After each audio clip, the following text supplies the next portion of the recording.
Hello అండి, అందరికీ నమస్కారం. మా పల్లె రుచి ఛానల్కి స్వాగతం. సంక్రాంతి పండుగ అనగానే పిండి వంటల్లో మనకు గుర్తుకొచ్చేది ముందుగా అరిసెలు. ఈ అరిసెలు కూడా ఒక్కొక్క ఊరిలో ఒక రకంగా వండుకుంటుంటారు. కొంతమంది గట్టిగా వంట ఇష్టపడతారు, కొంతమంది మెత్తగా వంట ఇష్టపడతారు, ఇంకా కొంతమంది నేతి అరిసెలు, నూనె అరిసెలు ఇలా రకరకాలుగా తయారు చేస్తారు. మా ఫ్యామిలీలో మాత్రం గట్టిగా మెత్తగా కాకుండా మురమరలాడుతూ ఉంటే తింటారు. ఆ సౌండ్ కూడా వినిపిస్తాను నేను మీకు. వీడియో ఎక్కడ స్కిప్ చేయకుండా చివరికి చూడండి.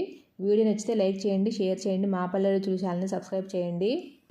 మేము చేసిన టేస్టీ బెల్లం అరిసెలు సౌండ్ వినండి.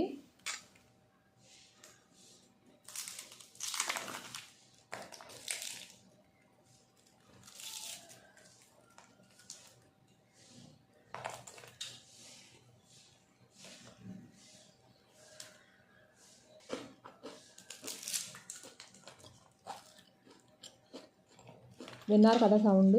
మురమరలాడుతూ టేస్ట్ చాలా బాగున్నాయి. అలాంటి అరిసెల్ని కొలతల ప్రకారంగా కరెక్ట్గా మేము ఎలా చేసామని చెప్తాను. ముందుగా చేయవలసిన పని బియ్యం నానబెట్టుకోవడం. ఒకరోజు ముందుగానే బియ్యం నానబెట్టుకోవాలి. మేము 24 అవర్స్ నానబెట్టాము. మేము రేషన్ బియ్యం తీసుకున్నాం కాబట్టి 24 అవర్స్ నానబెట్టుకున్నాము. అదే మామూలుగా బయట మనం కొనుక్కున్న బియ్యం అయితే 2-3 రోజులే నానబెట్టుకోవాలి. రేషన్ బియ్యాన్ని ఎన్నిసార్లు శుభ్రం చేసుకుంటే అంత మంచిది. పగలంతా 3 సార్లు శుభ్రం చేసుకుంటే మళ్ళీ ఉదయాన్నే బాగా మంచినీళ్ళతో కడుక్కొని వడగిన్నెలో వేసుకుని వడబోసుకోవాలి. బియ్యం ఎంత బాగా నానితే అరిసెలు కూడా అంత బాగా వస్తాయంట. ఈ అరిసెలకి మాత్రం బియ్యం దగ్గర నుంచి వండే నూనె వరకు అన్నీ మంచిగా ఉంటేనే బాగా వస్తాయండి, లేదంటే కుదరవు. ఇవన్నీ సరిగ్గా ఉండాలంటే కరెక్ట్గా వండే మనిషి ఉండాలి. ముందు వండే మనిషి ఉన్నప్పుడు మనం తీసుకున్న సరుకులు కూడా సరిగ్గా ఉంటే అరిసెలు బాగా వస్తాయి. బియ్యాన్ని ఇలా శుభ్రం చేసుకున్న తర్వాత వడగిన్నెలకు వేసుకుని కొంచెంసేపు అలా వండిచ్చేసేయాలి, నీళ్ళని వాడిపోయేంత వరకు. మేము కేజీ బెల్లంతో అరిసెలు చేస్తున్నామండి. కేజీ బెల్లానికి 2 కేజీలు బియ్యం నానబెట్టాము. నీళ్ళని వాడిపోయిన తర్వాత ఆ బియ్యాన్ని ఒక టవల్ మీద కానీ మెత్తని క్లాత్ మీద కానీ వేసుకుని ఆరబెట్టుకోవాలి. ఎండలో ఆరబోయకూడదు, ఫ్యాన్ కింద ఆరబెట్టుకోవచ్చు. కానీ త్వరగా ఆరిపోవాలి, టైం లేదు అనుకుంటే కనుక పైన ఇంకో టవల్ వేసి ఫ్యాన్ వేసి తుడిస్తే కనుక త్వరగా తడి లాగేస్తుంది. బియ్యాన్ని ఎలా ఆరబెట్టుకోవాలంటే బియ్యం మన చేతితో పట్టుకున్నప్పుడు మన చేతికి తడి తగలకూడదు. అలా ఆరబెట్టుకున్న బియ్యాన్ని కవర్లో కానీ డబ్బాలో కానీ వేసి మిల్లుకి పంపించి బియ్యం పిండి పట్టించుకోవాలి.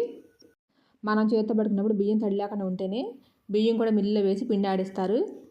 అందుకని ఇంటి దగ్గర ముందుగానే మనం జాగ్రత్తగా ఆరబెట్టుకుని పంపించాలి. ఇప్పుడు ఈ బియ్యం కంప్లీట్గా ఆరిపోయి ఈ బియ్యాన్ని కవర్లోకి పోసి మేము మిల్లుకి పంపించి పిండి పట్టిస్తున్నాము. పిండి వచ్చేలోగా మనం అరిసెలు కావాల్సినవి ప్రిపేర్ చేసుకుని వండుకోవాలి.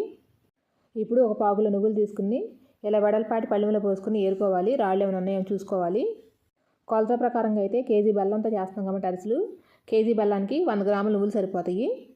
ఎక్స్ట్రా నువ్వులు ఎందుకు తీసుకున్నామని తర్వాత చెప్తాను. ఆ ప్లేట్ పక్కన పెట్టుకుని యాలకులను మిక్సీ చేసుకోవాలి.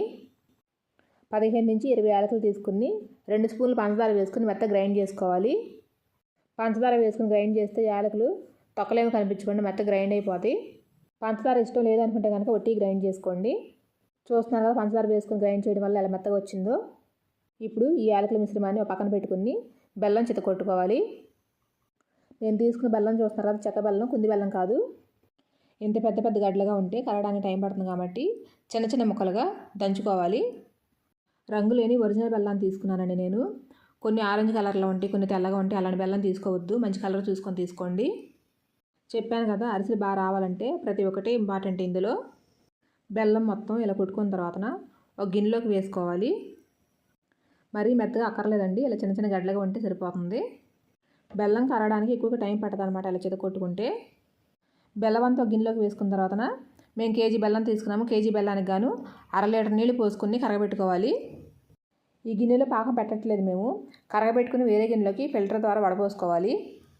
వడబోయటం వల్ల బెల్లంలో తుక్కు దూలు ఇసుక ఏమైనా ఉంటే కనుక ఫిల్టర్ ద్వారా వచ్చేస్తాయి. ఫ్లేమ్ హైలో పెట్టుకుని గరిటెతో కలుపుతూ ఉంటే బెల్లం త్వరగా కరిగిపోతుంది. చూస్తున్నారు కదా బెల్లం అంతా కరిగిపోయింది. ఇప్పుడు మనం ఏ గిన్నెలో అయితే పాకం పెట్టుకుంటామో ఆ గిన్నెలోకి ఫిల్టర్ పెట్టుకుని బెల్లం నీళ్ళు వడపోసుకోవాలి. ఇప్పుడు మిల్లు నుంచి బియ్యం పిండి కూడా వచ్చేసింది. అరిసెలు ఎప్పుడైనా సరే కట్టెల పొయ్యి మీద చేసుకుంటే చాలా టేస్టీగా ఉంటాయి. అందుకని మేము కూడా ఇప్పుడు బయట కట్టెల పొయ్యి వెలిగించి వండుతున్నాము. పొయ్యిలో పెట్టిన కట్టెలు బాగా అంటుకున్న తర్వాత బెల్లం నీళ్ళు వడపోసుకున్నాం కదా, ఆ గిన్నెని తీసుకొచ్చి పొయ్యి మీద పెట్టుకోవాలి. ఇక్కడ పొయ్యి మీద గిన్నె పెట్టి పాకం పెట్టి అరిసెలు వండేది మా మేనత్త అండి, మా పెద్ద మేనత్త. ఆవిడ వంటలు చాలా బాగా చేస్తారు. పాకం గిన్నె పెట్టుకున్న తర్వాత అరిసెలు కావాల్సిన సామాన్ అంతా రెడీగా దగ్గర వండించుకోవాలి. వీడియోలో మీకు కర్ర కనిపిస్తుంది చూస్తున్నారు కదా, అది ఇలా పాకం పట్టినప్పుడు మాత్రమే ఉపయోగిస్తారు.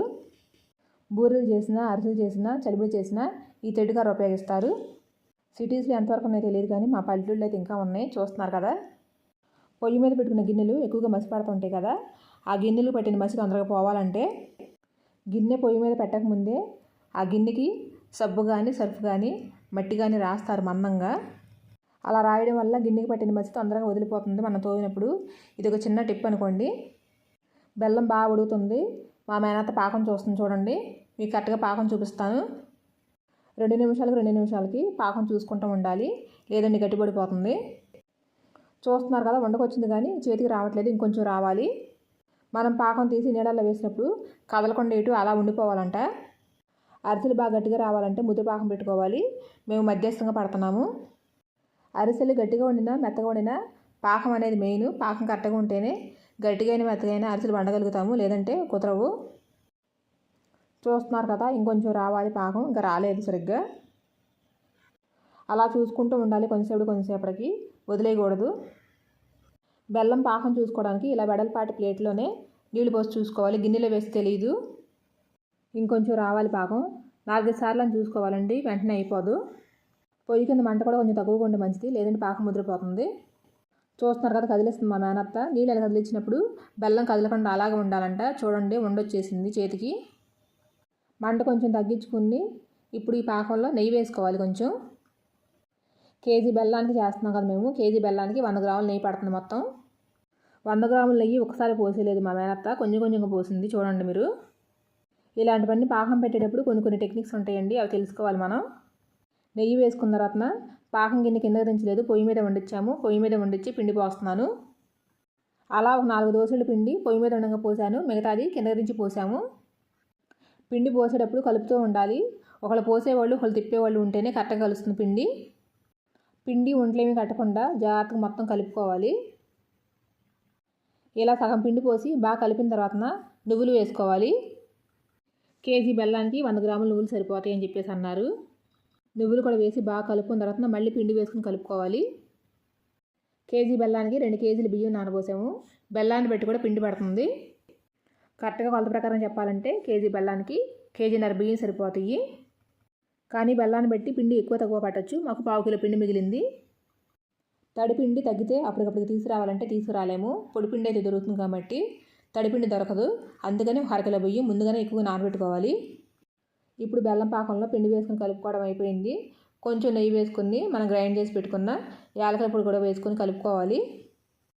నెయ్యి ఒకసారి వేయకుండా కొంచెం కొంచెం వేస్తున్నారు కదా, ఇలాంటి చిన్న చిన్న టెక్నిక్స్ ఉంటాయి. వేసుకున్న యాలకుల పొడి, నెయ్యి పిండిలో బాగా కలిసేలా కలుపుకోవాలి. తెడ్డు కర్రతో తిప్పుతున్నారు చూస్తున్నారు కదా, ఇలాంటి వాటికి ఇదే కరెక్ట్గా ఉంటుంది. ఇంకొంచెం పిండి తగ్గింది, వేయమంటే వేసాను నేను. చలివిడి చూశారు కదా ఎంత లూజ్ ఉందో.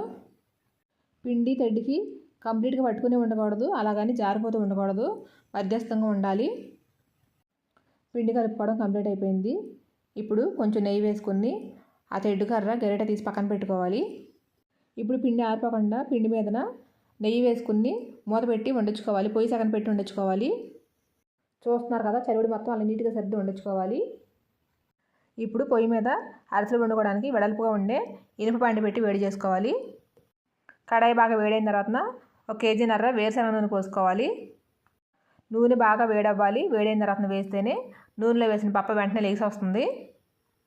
ఇప్పుడు అరిసెలు చేసుకోవడానికి ఒక పీట తీసుకుని ఆ పీట మీద కవర్ వేసుకోవాలి. ఆ కవర్కి ఆయిల్ బాగా అప్లై చేయాలి. అరిసెలు వెడల్పుగా పెద్దగా ఉంటాయి కాబట్టి కొంచెం పిండి ఎక్కువగా తీసుకుని వెడల్పుగా ఒత్తుకోవాలి. నూనె వేడైందో లేదో అలా చిన్నగా వేసుకుని ముందు చూసుకోవాలి. నూనె బాగా కాగిన తర్వాత వేస్తేనే వేసిన పప్పు అలా పొంగుతూ వస్తుందండి పైకి. చూస్తున్నారు కదా ఎలా వచ్చిందో పైకి. ఆయిల్ ఉంది కదా అని చెప్పేసి బాండి నిండా వేయకూడదు.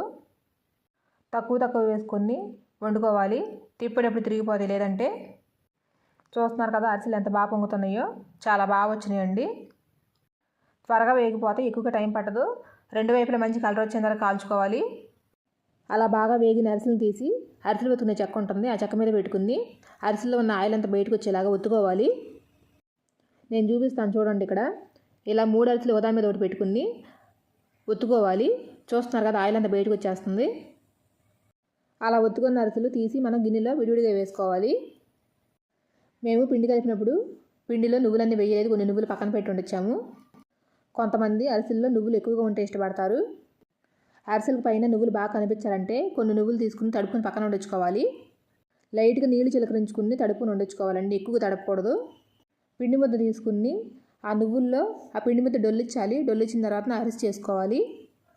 అప్పుడు నువ్వులు అరిసెకి బాగా పట్టుకుంటాయి. అరిసెలను కూడా ఒక ప్రాంతంలో ఒకలా చేస్తారండి. కొన్ని ఏరియాస్లో ఇలా చేస్తారు నువ్వుల అద్దె పైన, కొన్ని చోట్లేమో పాకంలో పోసేస్తారు. నేను అందుకని 2 రకాలుగా చెప్తున్నాను. చూశారు కదా, పూరీలాగా పొంగిన మన అరిసెలు చాలా బాగా వచ్చినాయండి. టేస్ట్ మాత్రం నాలాగా తెలియని వాళ్ళకి ఎవరికైనా ఈ వీడియో ఉపయోగపడుతుందండి. అరిసెలు గుల్లగా మురమరలాడుతూ చాలా బాగా వచ్చినాయి. టేస్ట్ కూడా అంతే బాగున్నాయి. తిన్న కొద్దీ తినాలనిపిస్తున్నాయి ఉదాని తర్వాత ఒకటి, అంత బాగున్నాయి. ఒత్తుకున్న అరిసెలు గిన్నెలు వేసేటప్పుడు అలా విడదీసి వేసుకోవాలి, ఉదానికొకటి అంటుకోకుండా. టేస్ట్ చేయడానికి రెడీగా ఉన్నాయండి అరిసెలు. మా ఇళ్లలో సాంప్రదాయం పిండి వంటలు ఏవైనా చేసిన తర్వాత వెంటనే కొన్ని తీసి దేవుడి దగ్గర పెట్టి దండం పెట్టుకుంటారు. ఆ తర్వాత టేస్ట్ చేస్తాం ఎలా ఉన్నాయి అనేది. సంక్రాంతి స్పెషల్ మా మేనత్త చేసిన అరిసెల విధానం మీకు కూడా నచ్చింది అనుకుంటున్నాను. తప్పకుండా ట్రై చేయండి. వీడియో నచ్చితే లైక్ చేయండి.